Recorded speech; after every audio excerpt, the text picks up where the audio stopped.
전남도의회 민병대 의원과 함께 이야기 나눠보도록 하겠습니다. 의원님 안녕하십니까? 반갑습니다. 네, 반갑습니다. 저희 오늘 이렇게 출연을 해주셨는데요. 네.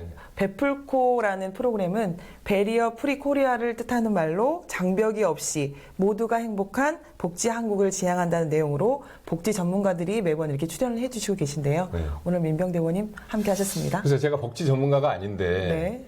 복지 전문가라고 소개를 하니까 좀 그렇고 이제 뭐 복지 전문가는 다 계시고 네. 저는 거기에 조금 이제 우리 도민을 위해서 어떤 것을 중점적으로 할 것인가 또 도민들이 요구하는 것은 무엇인지 이런 것들을 귀담아 들어서 옮겨주는 그런 역할을 하는 거니까 네. 굳이 제가 복지 전문가는 아니라는 말씀을 우선 좀 드립니다. 보건복지환경위원회에 계시다 보니까 오늘 네. 참석하시게 된 것 같습니다. 물론입니다. 예, 네. 그렇습니다. 네. 우리 저희 복지TV 시청자 여러분께 인사 말씀 먼저 부탁드리겠습니다. 그래요. 시청자 여러분 안녕하십니까. 전남도의회 민병대 의원입니다. 코로나 때문에 굉장히 다들 힘드신 걸로 알고 있습니다. 근데 이 코로나라는 게 나 개인만 겪는 일도 아니고 또 대한민국만 겪는 일은 아닙니다. 전 세계적인 현상이거든요. 근데 이제 굉장히 우려스러운 게 좀 결과론적인 이야기들을 요즘 많이 하셔요. 뭐 코로나 때문에 뭐가 안 됐다. 또는 네 탓이다, 내 탓이다, 또는 정부 탓이다. 이런 얘기들이 많이 들리는 것 같습니다. 이 코로나의 후유증이 코로나도 무섭지만은 저는 거기서 오는 뭐 갈등이라든가 반목이라든가 이런 것이라고 저는 생각이 들거든요. 그래서 이제는 뭐 내 탓 또는 남의 탓 이런 이 현상을 불러일으킬 게 아니라 이걸 어떻게 현명하게 잘 대처할 것인가 이걸 먼저 좀 생각하고 이 위기를 좀 슬기롭게 극복을 했으면 하는 그런 바람을 전합니다.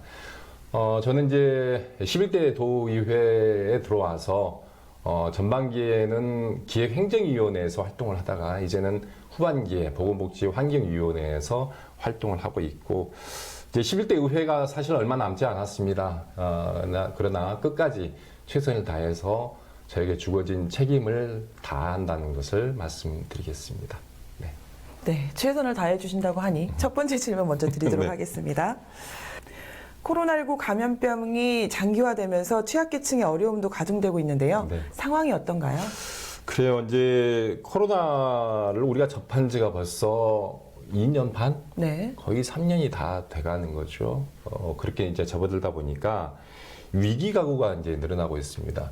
그래서 제가 통계를 한번 살펴봤더니 지난해 연말 기준으로 우리 전남도 기초생활수급자가 10만 명을 넘어섰습니다. 그러니까 1919년에 8만 7천 명이었던 게 이제 2020년에 9만 2천 명, 그리고 2021년에 10만 1,400명 정도 된 거예요.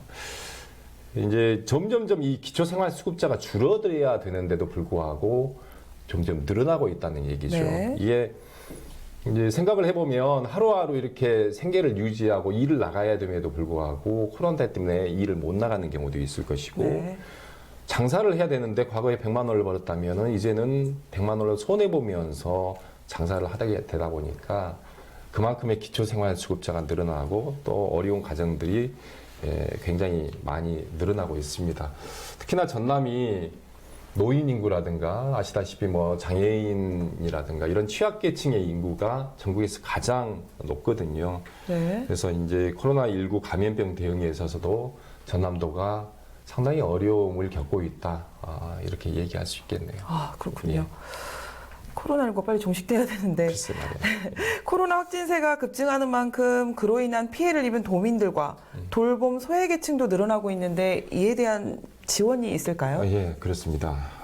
지난해 이제 저소득층 8만 가구에 한시 생계비를 지원을 했다고 들었고요. 그리고 166만 명, 그러니까 우리 도민의 한 90% 정도 네. 이분에게 상생지원금 한 4,100억 원 정도를 지원을 했습니다. 그리고 격리로 인해서 이제 코로나가 확진이 되면 격리를 하잖아요. 네. 격리로 인해서 경제적인 피해를 입은 도민들이 또 있어요. 네.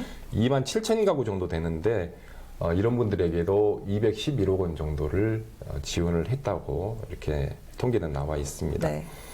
이제 도민의 생활 안정을 위해서 지원은 이렇게 했는데 사실은 워낙 장기화되고 또 어려움을 겪다 보니까 이런 지원들이 피부로도 와닿지 않은 경우들이 굉장히 많아요. 그렇죠. 그래서 네. 나는 이거 부족하다라고 이렇게 말씀하시는 분들이 굉장히 많아서 의회에서는 조금 더 촘촘하게 좀 지원을 할 수 없느냐 이런 요구들을 굉장히 많이 하고 있는데 네. 사실 전남도가 또는 지방자치단체가 그것을 해결하기가 너무 어렵잖아요. 그렇죠. 그리고 전남도는 특히나 재정 여건이 열악하기 때문에 그것을 좀 감당해내기가 그렇게 쉽지 않은 부분들이 있어서 굉장히 죄송스럽고 좀 그렇습니다. 이런 것들을 정부 차원에서 좀 더 촘촘하게 이렇게 좀 해주셨으면 좋겠는데 아직은 조금 미약한 부분이 있어서 그런 분들에게는 조금 죄송하다는 말씀을 드리고요.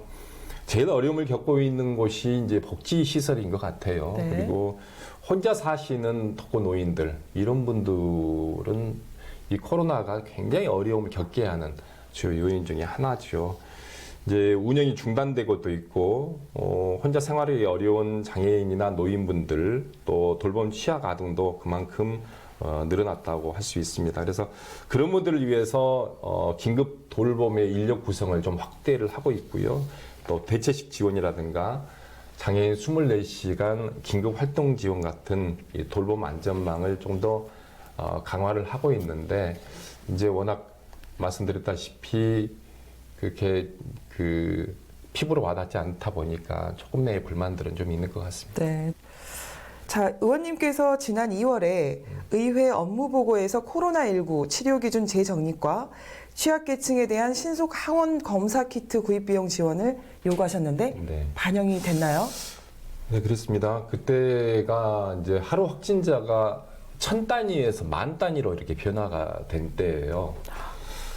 그러니까는 정부 차원에서도 되게 이제 당혹스럽고 또 거기에 따라서 방역 체계도 좀 바뀔 때입니다. 그러니까는 재택 그 치료를 권장을 했었고 또 병원 치료보다는 집에서 치료를 해라라고 하는데 네. 사실 제가 이제 보건복지국에 요구를 한 게 그거였어요. 이러다 보니까 열이 몇 도 이상이 있으면 병원을 가야 되느냐. 어떤 증상이 나타나면 병원을 가야 되느냐. 내가 재택 치료를 하다가 어떤 근거에 의해서 어떤 기준에 의해서 병원을 가야 되느냐. 그거 없어요. 네. 그러니까 그러네요. 걸려있는 사람도 좀 그렇고 코로나가 무서운 우리 시민들 또는 도민들 또는 전국에 계신 분들이 국민들이 나는 어떻게 해야 되지? 이런 생각들을 많이 하시더라고요. 네. 거기에 대한 대처는 전혀 도민들에게 많이 알려져 있지 않은 그런 상황이었습니다. 네. 그래서 제가 이제 그렇게 물어봤죠. 기준이 뭐냐라고 물어봤더니 조금 애매하게 답변을 하시더라고요. 그래서 좀 기준을 명확하게 정했으면 좋겠다. 이 기준에 따라서 국민들이 움직이면 좋겠고 그 기준을 정했으면 국민들에게 홍보를 좀 잘했으면 좋겠다. 우리 이제 도에서 또는 시에서 오는 또는 국민들에게 전파하는 그런 그 문자 메시지가 오늘은 몇 명 발생했다예요. 그렇죠. 그것만 받은 것 같아요. 그렇죠. 네. 오늘은 몇 명 발생했다. 우리는 그거하고는 별로 그죠. 크게 와닿지 않아요. 네. 내가 코로나에 걸렸으면 나는 어떻게 해야 되느냐. 그렇죠. 우리 그게 가족이 걸렸으면 어떻게 해야 되느냐. 이게 굉장히 중요한 거잖아요. 그래서 그런 것들을 카드 뉴스라든가 또는 동영상으로 이렇게 만들어서 우리 시민들에게 도민들에게 국민들에게 좀 알려주면 좋겠다. 이런 이제 제안을 주문을 하셨고. 한 네. 겁니다. 그리고 자가 진단 키트를 제가 약국에서 구입을 해봤어요. 되게 비싸요. 그렇죠. 네. 8,000원? 네. 하나에 그렇죠. 네. 이게 두 개가 이제 포장이 돼가지고 나오니까 15,000원 정도 하는데 저는 이제 살 여력이 있어요, 사실은. 네. 그래서 한 2개 정도 사가지고 저는 뭐 항상 이제 뭐 대외적인 접촉이 많다 보니까 검사를 하죠. 이걸 못 사는 분은 어떡할 거예요? 그러니까 무료 진단 키트를 이제 뭐 이렇게 무료로 배급을 하겠다 이렇게 이야기는 했는데 그걸 못 받으신 분들이 너무 많은 거예요. 네. 취약계층 중에서. 네. 그래서 이걸 좀 빨리 좀 조치를 취해달라 이렇게 얘기를 했더니 네. 2월 셋째 주부터 3월 말까지 한 160만 개 정도 전남도가 이걸 확보해 가지고 노인, 장애인, 복지시설 이런 이제 감염 취약계층을 대상으로 아마 순차적으로 배부를 한 것으로 제가 알고 있습니다. 아, 그래요. 네, 그냥 반영이 그러니까 확실히 된 거군요. 그렇습니다. 네. 자, 이번에는 장애인 복지에 대해서 질문을 좀 드려볼까 한데요. 네. 지난 2일 경기도에서 생활고에 시달린 부모가 장애를 가진 자녀를 살해하는 사건이 잇따라 발생했는데 원인이 뭐라고 생각하신가요? 글쎄요. 너무 안타깝죠. 그런 뉴스 접하면은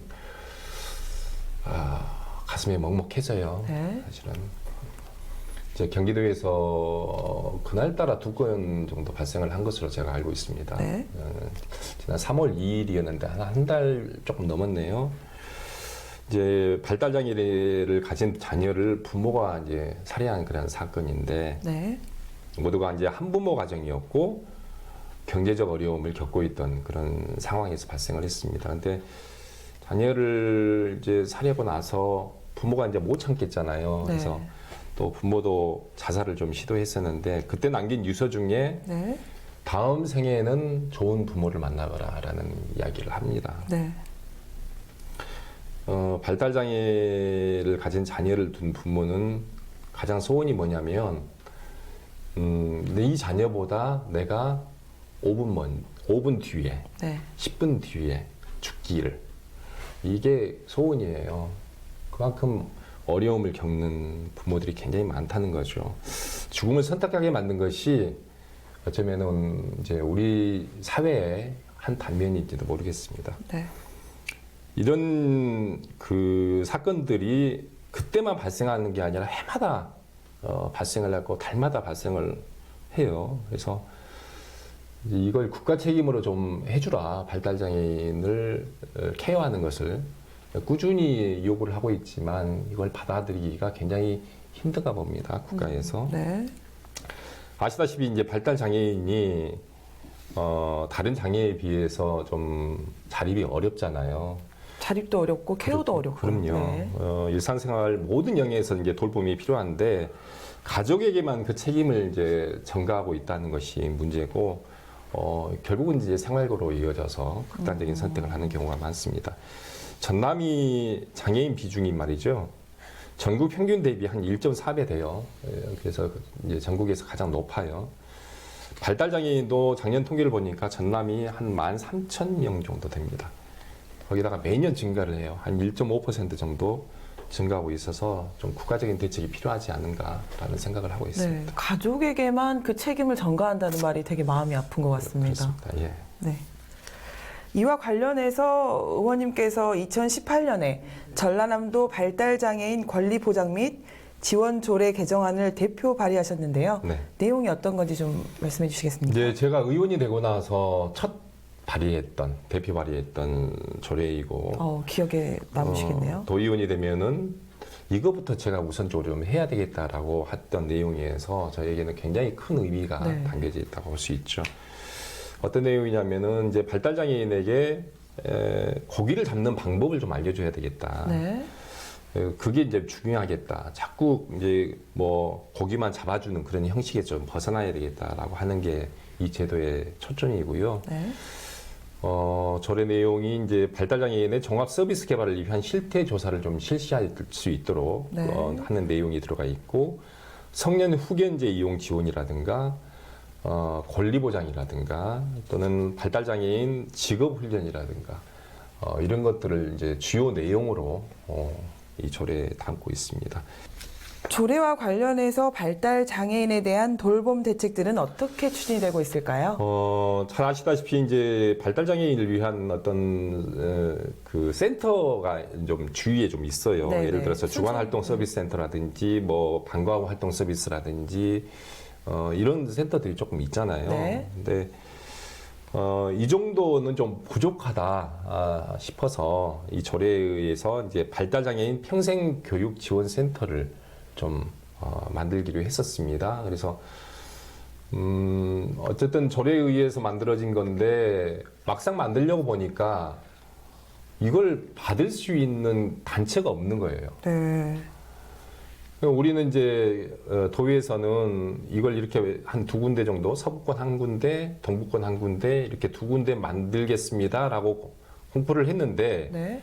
막상 이렇게 보니까 한 서너 차례 이렇게 공표를 해도 지원하는 데가 없으니까 네. 굉장히 전남도로서도 좀 힘들었는가 봐요. 그게 우리 지역의 지금 실태다라고 이제 단편적인 실태다라고 이야기를 할 수 있겠고, 그 가운데서 서부권에서 우선 우리가 한번 해보겠다라고 해서 이제 이 평생교육지원센터를 맡게 됐고, 그게 2019년에 있었던 일이고요. 그 다음에 2021년에, 그러니까 작년에 동부권에서 우리도 한번 동부권에 이 평생교육지원센터를 한번 맡아서 운영을 해보겠다라고 나서는 분들이 계셔서 다행히 이제 동부권에도 한 군데 생겼습니다. 근데 저희 지금 순천에 들어와 있는 거 그렇습니다. 말씀하십니다. 네. 이 평생교육지원센터를 만들고 나니까 사실은 제 뜻은 그게 아니었거든요. 네. 그러니까 말씀드렸다시피 고기를 잡는 방법을 알려줘야 되는데 평생교육지원센터를 오는 아이들이 1급장애 네. 이런 아이들, 그러니까 돌봄의 기능에서 벗어나지 못할 정도로 힘든, 그런 힘든 네. 그런 아이들이 오는 거예요. 그래서 이 돌봄의 기능을 더 강화해야 되느냐, 평생학습 지원센터는 그게 아닌데라는 생각을 했었는데 이제 부모들은 그런 생각을 하는 거죠. 평생교육 지원센터는 그런 개념도 있지만 아이들이 그 평생교육 지원센터를 오는 그 단계, 집 밖으로 벗어나는 단계부터가 교육이다라고 얘기를 해서 그런 기능도 있겠다, 그런 경우도 있겠다라고 싶어서 이걸 좀 더 확대를 해 나가야 될까, 아니면 돌봄의 기능을 더 강화시켜 나가야 될까라는 어떤 고민에 현재는 빠져 있고요. 또 하나는 이제 어느 곳에 보니까 이 발달장애인이 한번 집을 나가면 찾기가 힘들어요. 그렇죠.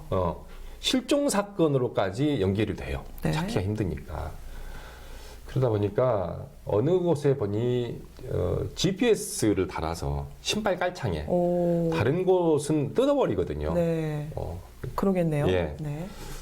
이제 신발 깔창에 같은 것은 못 뜯어요. 그래서 신발 깔창에 GPS 위치 추적기를 달아가지고 보고를 하더라고요. 그래서 네. 전남도에 좀 제안을 했죠. 오, 우리도 좀 이렇게 했으면 좋겠다라고 네. 했더니 보급하기 시작했어요. 예산을 그런가요? 잡아가지고 올해부터 이 GPS 위치 추적기를 이제 신발 깔창에 달아가지고 다 보급을 하기로 그렇게 했습니다. 자, 이번 주제는 지역아동센터가 아동복지시설로 법제화된 지 19년이 됐지만 종사자 처우 수준이 열악하다고 합니다. 네. 실태가 어떤가요? 이제 지난 2월에 제가 여수에서 전남 지역 아동센터 종사자들을 대상으로 이제 처우 개선을 위한 간담회를 한번 가졌습니다. 네. 이제 거기서 얘기를 쭉 들어봤더니 이 종사자들의 자존감이 너무 떨어져 있는 거예요. 네. 왜냐면은 아무래도 뭐 이제 처우 개선을 하면 인건비가 우선 아니겠어요? 그렇죠. 인건비 때문에 그러는 거죠. 복지부 인건비 가이드라인이 있어요. 가이드라인이 있는데 그 가이드라인에 아주 턱없이 부족하게 최저임금도 못 받을 정도로 대우를 못 받고 있다. 네. 그렇기 때문에 이제 자존감은 떨어져 있는 거죠. 지역아동센터가 정부의 보조금을 받는 곳입니다. 네. 그럼에도 불구하고 제대로 된 임금 체계가 없어가지고 시도별로도 그런 처우 수준이 굉장히 큰 격차를 벌이고 있습니다. 예를 들어서 서울, 인천, 광주, 강원, 제주 이런 곳은 호봉제에 준하는 임금 체계를 갖추고 있어요. 그래서 해마다 이게 되면은 이제 자기의 임금이 상승하는 것을 이렇게 볼 수 있는데 우리 전남은 지금 들어가나 10년 동안 거기서 일하나 거의 임금이 비슷합니다. 제자리 걸음이라고 할 수 있겠죠. 네. 지역아동센터가 아시다시피 처음에는 이제 공부방으로 시작을 했어요. 그런데 2004년에 법제화돼 가지고 이제 아동복지 시설이 됐는데 말씀하셨다시피 벌써 19년째 이어지고 있습니다. 네. 이제 우리가 주위에서 보면은 유사한 직종이 다 함께 돌봄 사업, 또 학교 돌봄 사업 이런 사업들이 있는데 여기에 종사하시는 분들보다 처우가 너무 낮은 거예요. 여기보다 더. 그렇죠. 네. 그러니까 상대적으로 우리는 벌써 지금 몇 년째 이 고생을 하고 있는데 이분들보다 이렇게 처우가 또는 대우가 낮다는 것은 너무 자존심 상하는 일 아니냐. 그렇죠. 이런 말씀들을 많이 하셨습니다. 그래서 오죽했으면 전남 지역에서 지역아동센터에 근무하는 종사자의 평균 수명이 한 4년, 정확히 말하면 3.9년, 네, 4년을 못 돼- 넘겨요. 네. 예. 이런 위치에 지금 있다라는 그런 얘기를 좀 들은 바 있습니다. 그러면 그동안 지역 아동센터 종사자 처우 개선을 위해서 전라남도의 자체적인 노력이 혹시 있었을까요? 아니, 그럼요. 이제 지역아동센터가 이제 보건복지부의 보정을 받는 비분권 시설이에요. 비분권 시설이라는 얘기는 운영비하고 인건비가 따로따로 이렇게 나오는 게 아니에요. 아, 그럼 운영비가 네. 한꺼번에 나가요. 네. 그러면 운영비를 쓰고 나면은 종사자 인건비가 제대로 지급되지 않겠죠? 네. 종사자 인건비를 따로 책정해 가지고 좀 대우를 해줘야 되겠다라고 하면은 운영비가 그만큼 부족하겠죠. 네. 예. 이런 지금 현 실태에 놓여 있습니다. 우리 도의 경우가 지역아동센터가 한 390개 정도 되는데요. 네. 이용 아동 수가 경기도하고 서울에 이어서 전국에서 세 번째예요. 연간 한 9,400명 정도 되는데 종사자가 한 900명 정도 되고요. 그러니까 법인이나 단체에서 운영하는 경우는 전입금이라든가 후원금이라도 좀 받겠지만은 네. 개인이 운영하는 경우는 보조금 이외에 어떤 지원이 거의 없어서 좀 운영이 어려운 상황이다, 이런 얘기들을 많이들 하고 있었습니다. 전남도가 이제 아동 정원이라든가 지역별 특성에 따라서 한 17만 원에서 43만 원 정도 지원을 계속 하고 있습니다. 근데 그 정도 가지고는 턱없이 부족하다라는 것은 전남도도 인정을 합니다. 다 공감을 해요. 근데 예산이 없는 거죠. 네. 안 되는 거예요. 그러니까 재정 여건이 전남도가 너무 열악하다 보니까 이제 종사자분들이 요구하고 있는 그 호봉제 도입이라든가 어떤 실질적인 처우 개선이라든가 이런 것은 거의 못 맞춰주고 있는 실정이라고 볼 수 있습니다. 예. 지난 간담회에서 도 차원의 많은 대안들이 나왔는데 의원님께서는 어떻게 생각하시는가요? 네. 전남도가 저출산이라든가 또 인구 대책에 쏟아붓는 예산이 한 해 한 1,760억 정도 됩니다. 네.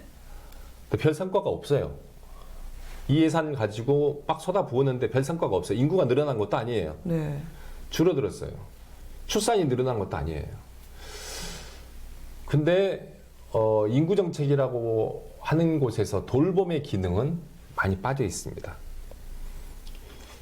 네, 코로나 때문에 이제 아이들의 돌봄 문제가 굉장히 심각하게 대두되고 있는데 네. 이걸 이렇게 아이들을 돌보고 있는 종사자 처우 개선은 우리가 제대로 대우를 못하고 있다, 못해주고 있다, 이렇게 이야기를 할 수 있겠죠. 그래서 이제 전남도가 종사자 처우 개선을 위한 복지수당 신설이라든가 운영비 인상 등을 이제 고려를 하겠다, 올해 예산에 좀 반영을 하겠다라고 얘기는 하는데 네. 그건 좀 지켜봐야 될 것 같고요.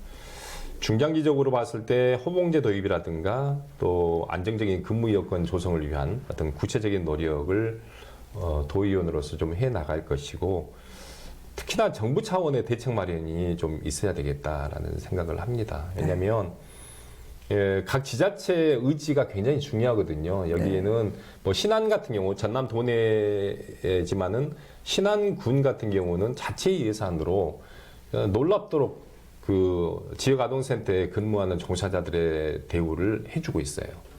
그러니까 훨씬 높게 해주고 있는 거죠. 이게 지자체의 의지예요. 지자체의 의지도 중요하겠고, 정부 차원에서 이제 비분권 시설이라고 해가지고 운영비를 제가 운영비로 내려준다는 말씀을 드렸는데, 네. 운영비와 인건비를 좀 갈라서 좀 내려줘야 될 필요가 있겠다. 이것이 정부가 좀 해줘야 될 일이다라는 생각을 하고 있습니다. 네, 정부 관련도 그렇지만은 아까 말했듯이 복지수당 신설이나 뭐 운영비 인상들을 또 의원님께서 도민을 대변해서 잘 지켜봐야 된다고 하셔서 저희가 좀 든든해 하실 것 같습니다, 도민들께서. 그러면 다행이고요. 네. 예. 자, 끝으로 저희 도의원으로서의 우리 성과와 그 복지TV 시청자 여러분들께 인사 말씀 함께 부탁드리겠습니다. 네, 알겠습니다. 제가 임기 동안 이제 조례를 13건을 대표 발의를 했습니다. 그리고 촉구 건의안, 결의안 이렇게 해서 한 6건 정도 발의를 했고, 그다음에 한 3차례에 걸쳐서 제가 1년에 한 번씩만 도정 질문을 하겠다라고 해서 1년에 한 번씩 3차례에 걸쳐서 이제 한 5건 정도 도정 질문을 했습니다. 네. 그 가운데 가장 기억에 남는 것은 그거예요. 강남구에 위치한 이 전남의 친환경 농수산물 센터가 있어요. 네. 이게 10년이 지나도록 수입산을 거기서 판매를 하고 있더라고요. 전남의 친환경 농수축산물 유통센터인데 거기는 무조건 전부 가면은 수입산만 판매를 하고 있는 거예요. 잘못 운영되고 있는 거죠. 그래서 제가 이제 서울에 직접 가서 현장 취재도 하고 사진도 찍고 그렇게 해서 전남도가 이렇게 운영을 하고 있다. 이건 BTO 방식으로 운영이 되고 있던 거거든요. 네. 그러니까 전남도가 100억, 민간 사업자가 100억에서 한 200억으로 이제 건물을 지어서 한 10년 전에, 그때 당시에 10년 전에 건물을 지어가지고 운영을 했었는데 10년이 지나고 나서 전혀 우리 농민들한테 도움이 안 되고 민간 사업자만 배불리고 있는 그런 형태를 띠고 있었는데, 그것을 어쨌든 직접 취재하고 도정 질문하고 해서 이제 원상태로 복귀를 시켜놨습니다. 네. 제가 도정 질문한 가운데 가장 보람됐다라는 생각이 있고, 조금 전에 말씀드린 이제 조례라든가 이런 것도 글쎄 이제 얼마나 도민들이 피부에 와닿지는 제가 와닿는지는 모르겠습니다만은 제 나름대로 어떤 도민들의 삶의 개선을 위해서 또는 지방 정부에서 지금 잘못하고 있는 것에 대해서 많은 지적을 했고 그걸 개선해 나가게 할 수 있도록 좀 노력을 해왔다고 볼 수 있겠고, 특히나 전남 지역이 가장 취약한 부분이라고 제가 생각하는 부분은 응급의료예요. 네. 이제 섬 지역도 많고 그래서 응급의료를 어떻게 대처할 수 있을 것인가. 네, 참 중요한 문제인데. 그렇습니다. 네. 예, 삶이 주거가 우리가 이곳에서 살고 싶어 하는 것은 주거하고 그다음에 먹는 거 네. 다 이렇게 풍족하게 돼 있는데 내가 과연 아프면 어떻게 할까? 위급한 상황이 되면은 어떻게 대처를 할 수 있을까? 이거 생각을 하게 되거든요. 그죠. 그래서 전남도가 이 응급 의료 체계를 갖추는데 좀 노력을 해야 될 것이다라고 좀 이제 계속 주문을 해 왔었습니다. 그래서 앞으로 전남도가 이 섬이 많은 곳을 어떻게 하면은 돌아오는 전남으로 만들 것이냐, 또는 살기 좋은 전남으로 만들 것이냐, 모두가 행복한 도시를 만들 것이냐는 이런 것들을, 이런 기반들을 좀 갖춰주는 게 저는 시급하다고 생각을 하고 있고요. 임기가 사실 얼마 남지 않아서 도의원으로서 앞으로 어떤 일을 할 것이냐라고 말씀드리기는 상당히 힘들 것 같습니다. 그래서 남은 기간 동안 어쨌든 최선을 다할 것이고, 우리 전남 도민들뿐만 아니라 대한민국 국민 모두가 지금 이 위기라고 볼 수 있는데 이 위기를 슬기롭게 좀 극복하자라고 도의원으로서 전 말씀드리고 싶습니다. 네. 더 많은 얘기를 나누고 싶지만 오늘은 시간 관계상 여기서 마무리를 짓도록 하겠습니다. 전라남도에 복지 사각지대가 없도록 보건복지환경위원회에서 꾸준한 활동과 도민복지 앞장서는 전남도의회 민병대 의원님과 사회복지에 관한 전반적인 이야기를 나눠봤습니다. 시청해주신 여러분 고맙습니다.